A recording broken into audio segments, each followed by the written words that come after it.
because everybody got to hear this. Yay! Up, we're Everybody live. We got to hear it. We are live with the TNL Show. Mr. O'Brien's sharing on his page and our Road to Health private community and our Triumph Nation. So if you're tuning in on Coach Matt O'Brien's page, is it Matt O'Brien or Coach Matt? Looks like Matt O'Brien. I am on Matt O'Brien personal profile. Okay, well, if you're on Matt O'Brien personal profile and you are not in our coaching groups, let us know because we'd love to invite you. We've got a free group that you get to be a part of and you get to see all the things. So welcome to the TNL Show, which is Triumph Nation Live. I was about to say, I forgot the name. Triumph Nation Live. And I'm here with my co-host, this way, Mr. Matt O'Brien. I'm in Maine. Look at her background. Where in Maine are you? I am near Bar Harbor area. Nice. Yeah. It's beautiful out. So Mr. Brian's at home. I hear it's raining today. It was raining in Florida for sure. And I got a haircut and my hair got wet. Oh no. So wah, this wah. is my style and profile. Well, anyone, if you feel bad for Mr. Brian because the hair got wet. Hi, everybody. If you're tuning in, say I'm tuning in live, or if you're watching the replay, we would love to say hello. Also, if you don't have StreamYard, then we can't see your name. So let us know what your name is. And if you're tuning in live or watching the replay, because we'd love to say hello to you. Yeah, we got guys. Someone else really excited about this theme. Like I'm looking at this theme now. Triumph Nation Live. Why are we getting fatter? You got to hear this. I'm excited. That's what it says. I know. I'm telling you, I'm excited. I done wrote that. You done wrote that. I like it. I like it. Hi, guys. Hi, Ida. Melanie. Cool. Melanie. Got some people joining in. This is awesome. Got probably some things people will be excited to hear about, learn about, or maybe not so excited. I don't know. I think they're going to be excited because when I was asking you questions and you sent me something, I was like, "Ooh, I want to know the answer to this question." So stay tuned, guys. We got some pretty cool things coming up. So this week we're talking about nutrition. And I don't know about you, but nutrition is super confusing to me. Can you say me or actually say confusing? Don't worry, you don't have to spell it right because I don't have to spell. Say confusing if you think nutrition can be a little bit confusing. Because I know today the people I was with were like, nutrition's confusing. So I was like, you have to watch today because we're going to make it simple. Who likes simple? Me. I like simple. Mr. O'Brien likes simple. So guys, do you want us? Oh, confusing. So you've got a couple of people saying confusing here. So we're going to try to make things super simple for you because if anyone knows me, they know I like simple and Mr. O'Brien can make things super simple. So thank you guys for tuning in. Let's get started. So Matt, what is the big thing with like nutrition? So it can be really confusing and there's a lot of information out there. And I feel like there's almost too much information and it's really conflicting. So is there a way that you can kind of simplify things for us and tell us what foods you definitely should stay away from? That's a big challenge. I would say one of the beautiful things of the internet is that we don't have to buy Encyclopedias Britannica, which is probably before your time. When I had to do a research paper growing up, I had encyclopedias. We actually had to go to the library to research things. But so the good thing about the internet is that, if you know how to ask the right questions, that's the caveat, you can find answers. And like Hollie said, it can be very confusing because there is a lot of conflicting information. And whether it's politics, religion, or nutrition, those are the three most hot argued topics on the internet today. And the deeper you go down the rabbit hole, sometimes the harder it is to get out. And so I don't want you to necessarily take my word for it, but I have done a lot of research and trial and error and testing and listened to all sides of every nutritional argument, the experts and their arguments and their studies, and everybody just know with the amount of study data out there, they can make a pretty convincing argument for any side of nutrition that they want to argue. So you kind of have to take all of those with a grain of salt, especially what they call epidemiological studies, which is when they look at a population and be like, they say, uh, they'd be like, so what did they do and why did they live longer? Why did they die younger? And then we try to extrapolate Right. information from that, and it's really hard to do with accuracy. So the Well, scientific how do community has pretty much concluded that you do epidemiological studies related to nutrition are, I wouldn't say pointless, but not really valuable. So that's that? why I really tend to look at studies that where they actually track some kind of marker in the body related to something, so it's more accurate or more clinical in terms of the results. So that being said, if you know what to search for, and I spend a lot of time listening to experts that spend a lot of time interviewing experts themselves, and kind of came away with some takeaways. And I was doing some research today and had kind of a couple aha moments when it comes to why in America are we getting fatter? Even though we have more knowledge, we have more access to choices, we have, we're certainly not underfed because we know how to feed large populations now. So that's the $1 million question. And I'm curious to see if anybody wants to know the answer to I do. why we, not just in America, but around the world now, what we call the westernized diet. It's kind of a rule of 20, they call it. 20 years after the introduction of a society's first McDonald's, or first introduction to our westernized diet, is when they experience all the joys of the Western diet: type 2 diabetes, Mm. obesity, cancer, heart disease, stroke, Alzheimer's, dementia. So these are now called Western diseases. So we got that badge of honor to celebrate as Americans. But I have a kind of an aha moment today that I'll share with everybody in a second. But I want to know, who wants to know? Somebody said me. Several people. Yes, me. Lots of me's. I'm gonna put that on there. I want to know too. Hi, Gabby. Hey, Michelle. Yeah, it's. I want to know because it's. You would think it'd be the opposite. We have all this knowledge. We have all this easy convenience to get food. You don't have to go kill your own food and cook it, right? And it's like all these different things that are supposed to make our lives easier, but it's making us sicker. Right. Why is that? Chronic inflammation, seed oils, and healthy food. Who said that? What metabolic or Oh, a Facebook user? Hollie said in the beginning, if you're just joining us, if you don't have StreamYard, that's the software we're using, and it allows us to aggregate multiple platforms. And so we just see Facebook user, but somebody said metabolic dysfunction, chronic inflammation from processed foods, seed oils, and healthy food. Somebody has some insider information, no, but I'm trying to find it. I don't know if it's on your page. well, let's get just to some background information. Okay. Since the 1970s, it is fair to say that the average American is eating an additional 500 plus calories per day compared to what we were in the 70s. And depending on who you believe, it is fair to say that we're moving less. So 500 plus calories more, moving less. So that, just from thermodynamics, is a recipe for weight gain. But the way we're gaining weight is predominantly from body fat, and particularly visceral fat, the dangerous fat.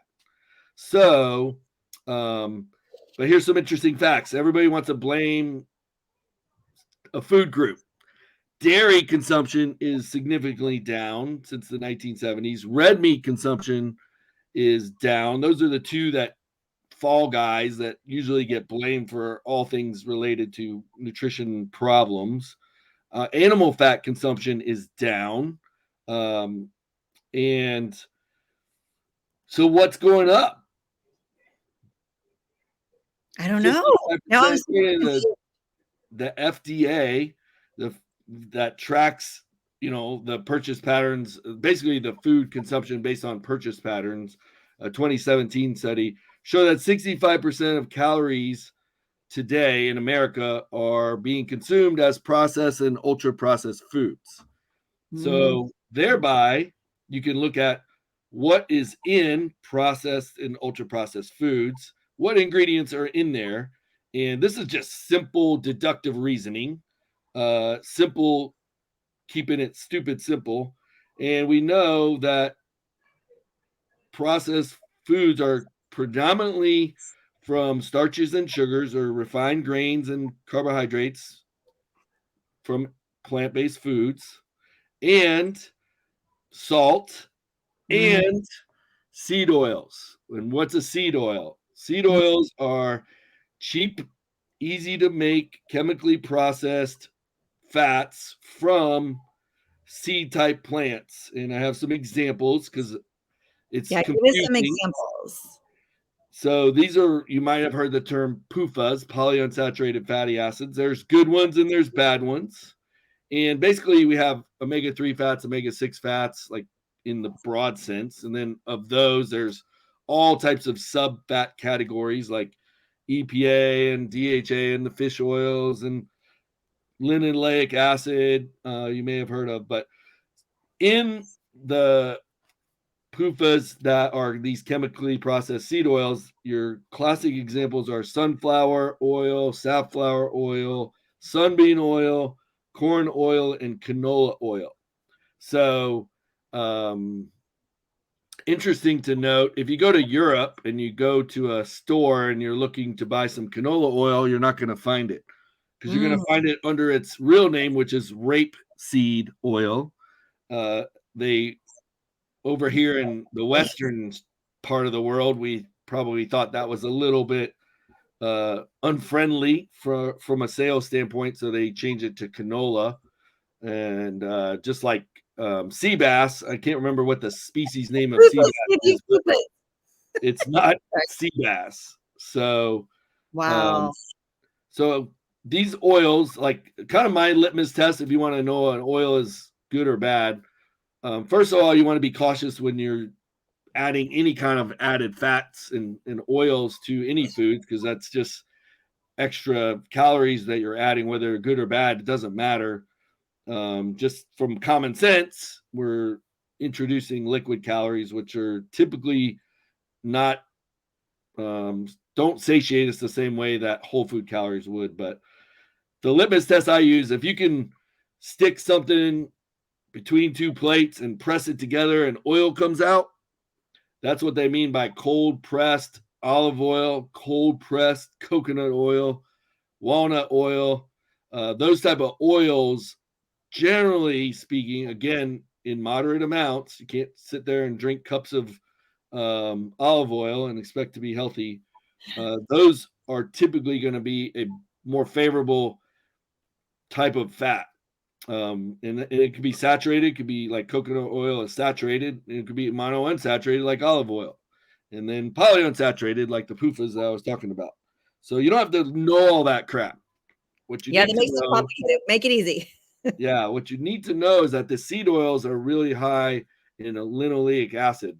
And there's studies dating back to 1992. And I just heard this on a research podcast I was listening to. And I trust but verify. And I think Hollie's buying into that now, that philosophy.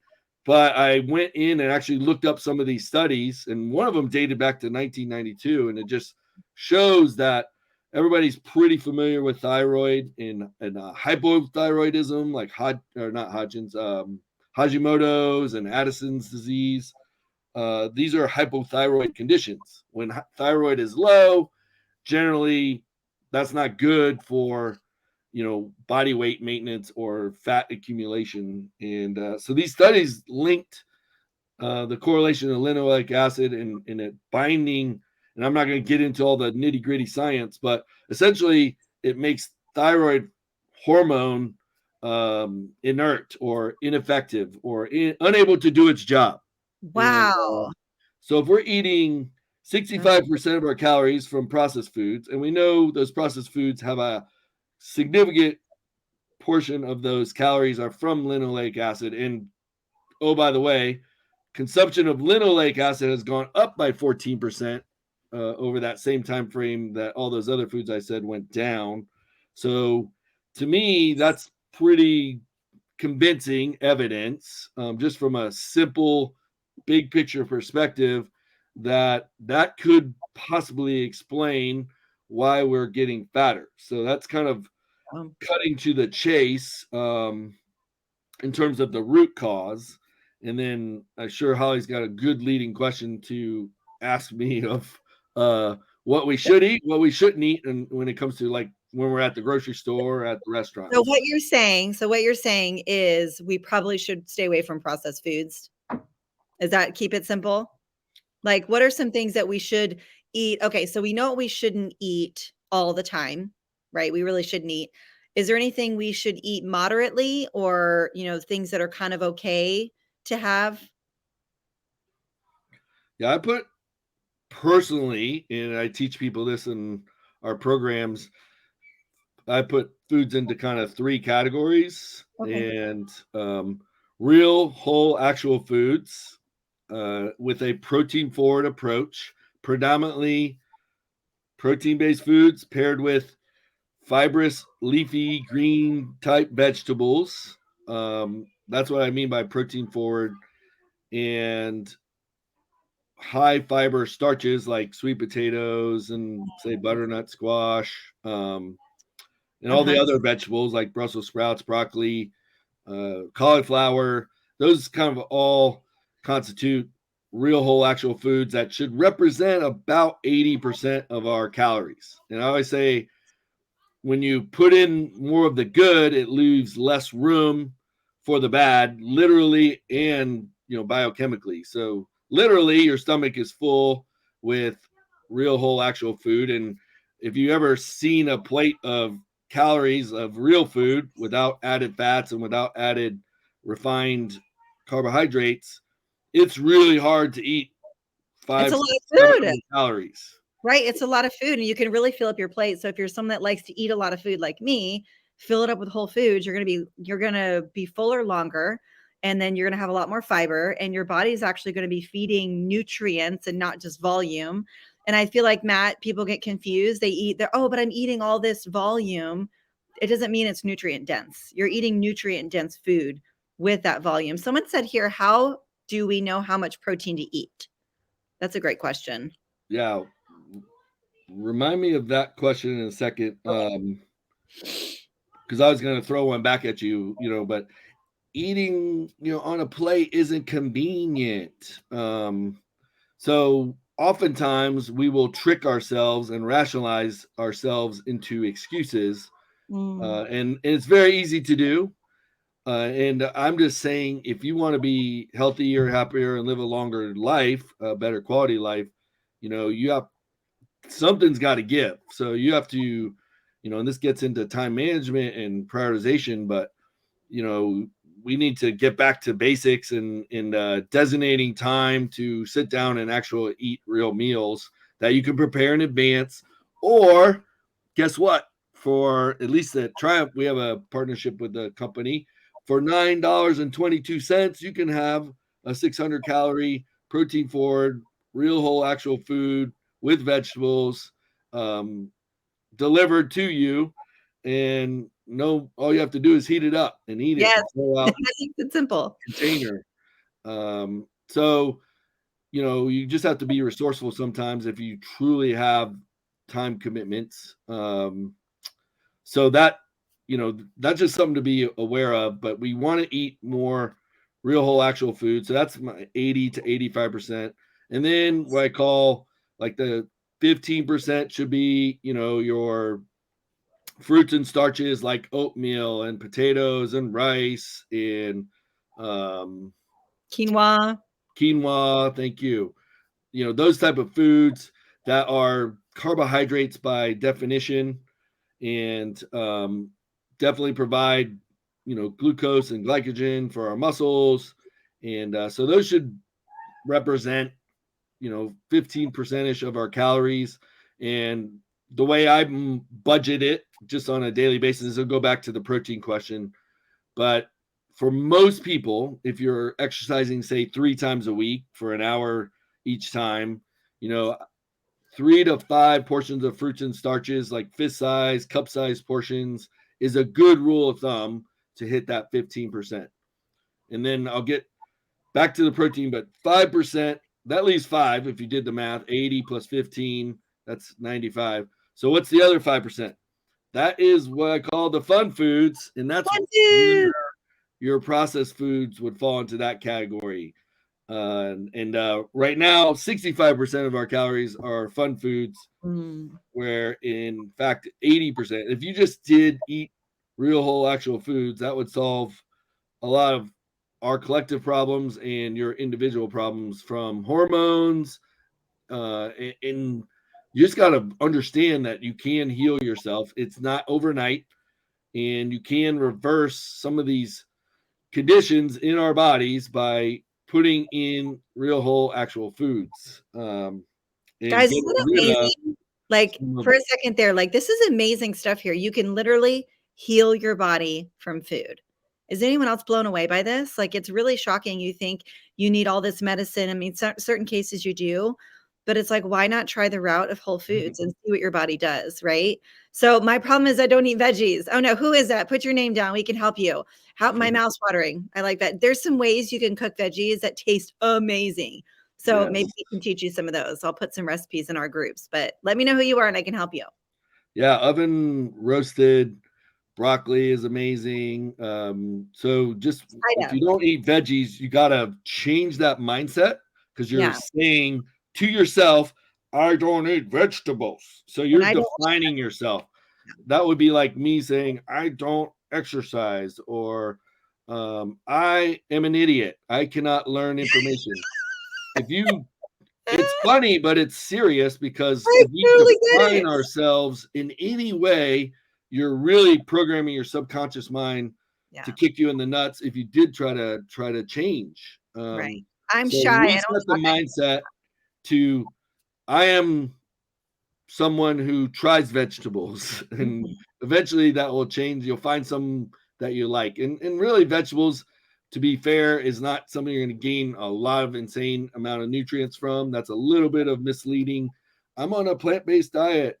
We are not biologically equipped to really extract phytonutrients from plants like a cow can. A ruminant animal goes through 4 stomachs and whole fermenting process to be able to pull B vitamins out of the grass that they're eating.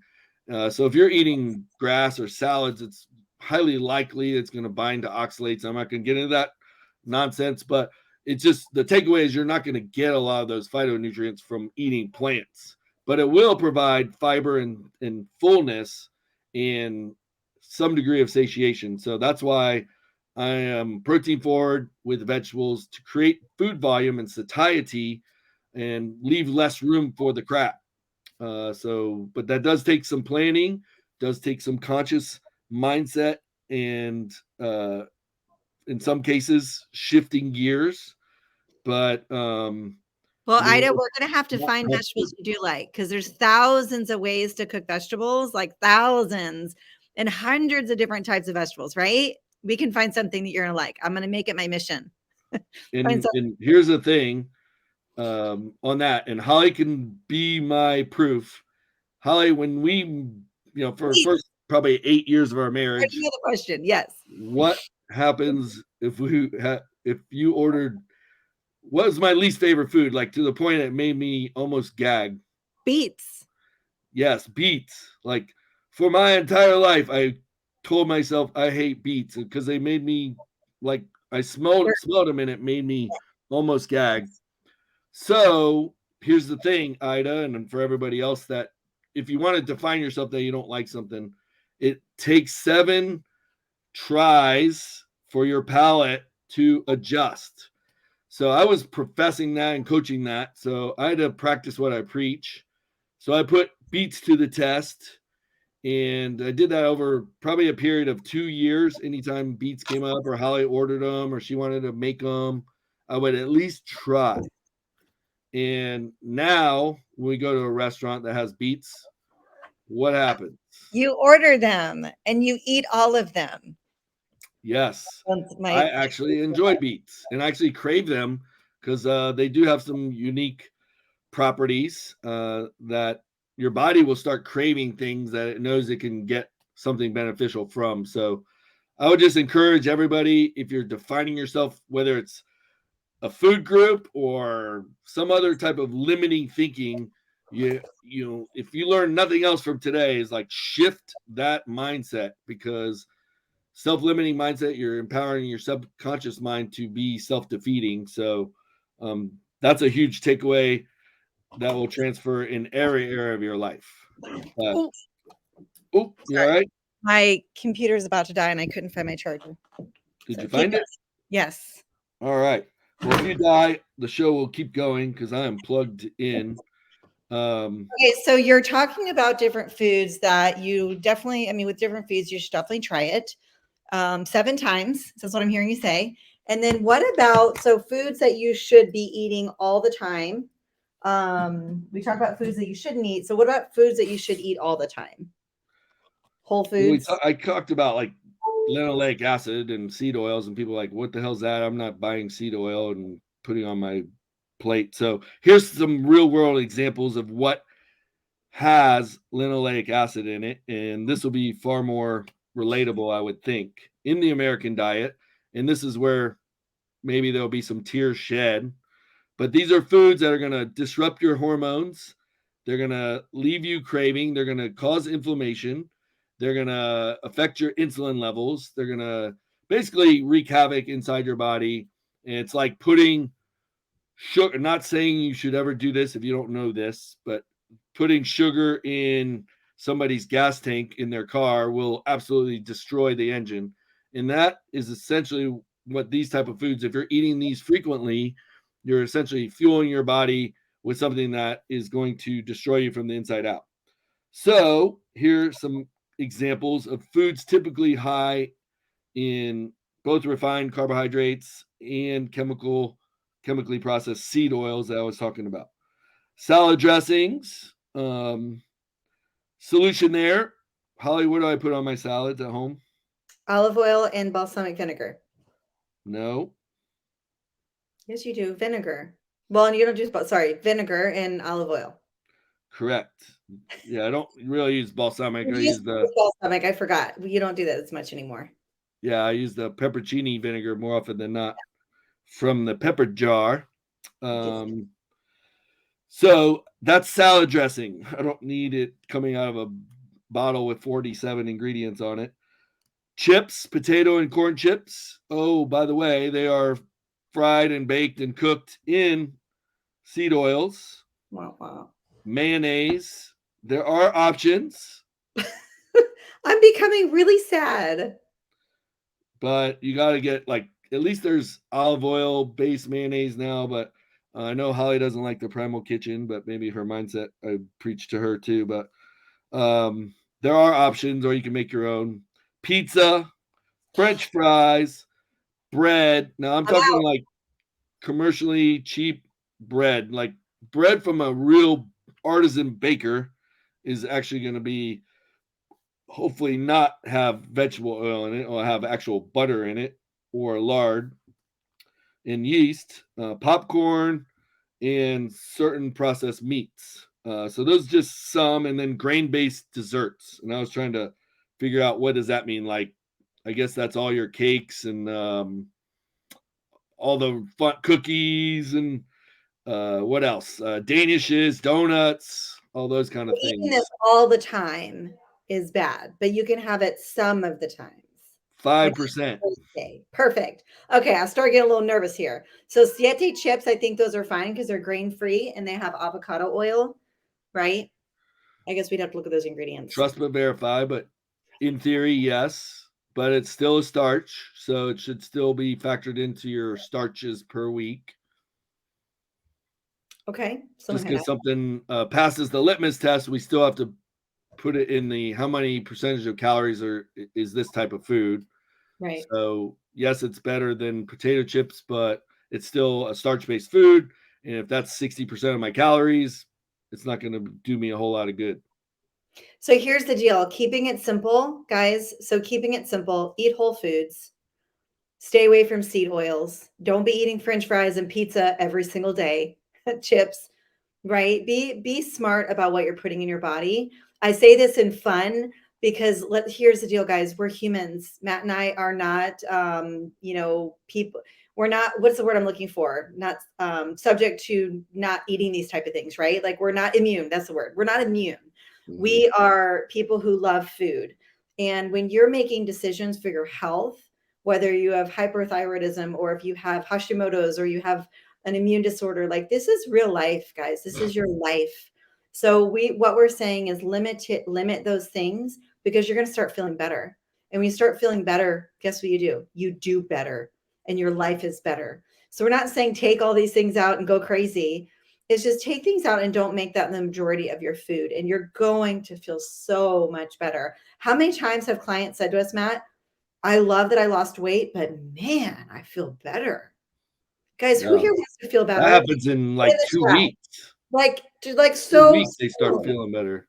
Put in here, feel better if you want to feel better. And you can do that quite quickly, right? I mean, it happens really fast. Yeah, you So, can reverse the ravages of inflammation. Like I've shared the story of a veterinarian I worked with, and she lost 13 pounds of inflammation in her first week eating real whole actual foods. I do want to comment. Somebody said, again, I don't know who your name is, and I'm not calling you out or anything, but I use vegan mayo. Just because something is vegan does not mean it's healthy, because all those vegetable oils are vegan. Um, and so we don't want to associate vegan equals healthy. You still have to put everything through the litmus test. If it's real whole actual vegan food, you're eating a bunch of vegetables and fruits and tubers and that kind of stuff. I'm okay with that. But if you're eating processed vegan Oreos. vegetable oils, not so beneficial. So 65% of our calories are coming from processed vegan foods. And I offended a vegetarian once when I said that at a live workshop, but it is what it is. It's just You're not, I decided yeah, I'm making a you're knocking the fact that it's highly processed. It's like take the right. whole names out of it. Is it highly processed? People get so stuck on the thing, but it's not the thing that's making you sick. It's the highly processed part of it that's making you sick. So Right. someone was asking about the food delivery service. Matt, do you want to share a little bit about that on here? The food delivery service. If you're local, actually they deliver all over Florida. I love it. I've been really happy with it. Yeah, the company's Rebuilt Meals. They're a chef-led company. It started here in Tampa Bay area. I think they're delivering to 36 states currently. But if you're not local, um, these services are available almost anywhere. So what they're doing now is actually experimenting with Vegas and California and Yay. freezing it like a lot of companies do and sending it with dry ice to keep it frozen for a set amount of time. So they're eventually going to be nationwide. But I know the 36 states they like to keep it not frozen. That's one of their value propositions. They don't use any preservatives, so you have to eat it or freeze it within 8 days. And it comes down to $9 a meal if you pick up. But other than that, they eat $12 a shipment because they only charge $20 for shipping if you're not local, 20 or 26. So the more meals you put, if you find somebody at work or your office or a partner that you wants to do a health journey with you, maybe I'll get twice as many and divide it up, and then that cost per meal for the shipping goes way down, and it'll be somewhere around 10 or 10.50 a meal. But no, what I love about it at work, I just throw it in, heat it up for 90 seconds, and then I don't have anything to clean up other than my fork. So So you're in Riverview. You're good. Go ahead and reach out to Matt because I can't see which name you are. So reach out to Matt or I, and we'll give you guys that information there. So we're at 35 minutes. Is there anything else like pressing that you want to talk about nutrition wise? Because I think you did a really good job explaining, like, does this make it simple, guys? A little more simple? Do you have any questions on here on how we can make this more simple? Guys, eat whole foods. You're going to feel better. Oh, Melanie, awesome. Okay, so yeah. Well, I'll reach out to you and give you the information. So I can really sum it up, with this protein forward plan. And I do work vegetarians, and if you are vegetarian, vegan, like one way you can be protein forward is using a plant-based protein supplement. And I've had a client like Sue that it was such a game changer for her. But protein forward just means we're leading with protein. If you are going to have some of those 5 to 7% of your calories from the fun foods, just make sure you have some real food beforehand. It's going to it's going to control the damage is a good way of thinking of it. It's like, think of it as like a cigarette filter for the shit. Like you Okay. put some good food in, and it's going to act like a filter the way it affects your insulin, your blood sugar levels, your inflammation. It's going to be wreak less havoc if you lead with some, protein and vegetables or some kind of fiber-based food. So that's one of the rationalizations for doing protein forward. The other is building your muscle mass is the best thing, and strength is the best thing you can do for longevity. We have consensus on that now with the medical and scientific communities, finally.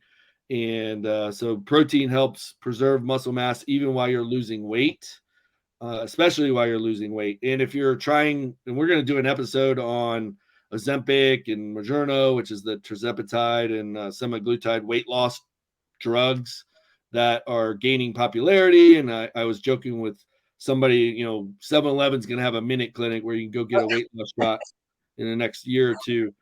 So Hollie and I are seriously considering buying stock, because if you can't, Like, geez. we're going to join them. But just be aware that the studies all show that people lose muscle mass while using those drugs, and they gain the weight back after discontinuing the medication, which is unfortunate.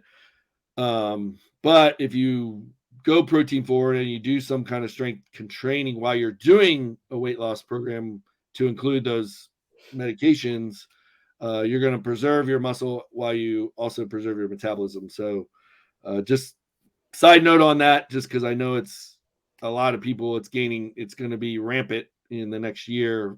It's not a miracle drug, and you have to be smart about it. But processed foods, like 5 to 7% of your calories. Try to eat real whole actual foods, 80%, and 15% would be fruits, starches, like real food, potatoes, rice, that kind of stuff, oatmeal, and then cereal grains, and breads. That's in the 5 to 7%. Those are refined carbohydrates, and those also have a lot of vegetable oils and seed oils. And so trust but verify. Read your labels.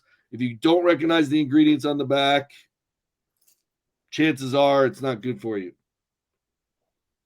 Trust but verify, eat whole foods, read the labels, and you're going to feel better. I think that's amazing. That's a lot of information and a lot of really good information. So this was like a jam-packed full TNL show. So if you are, sorry, I'm in the bathroom because that's the only plug I could find.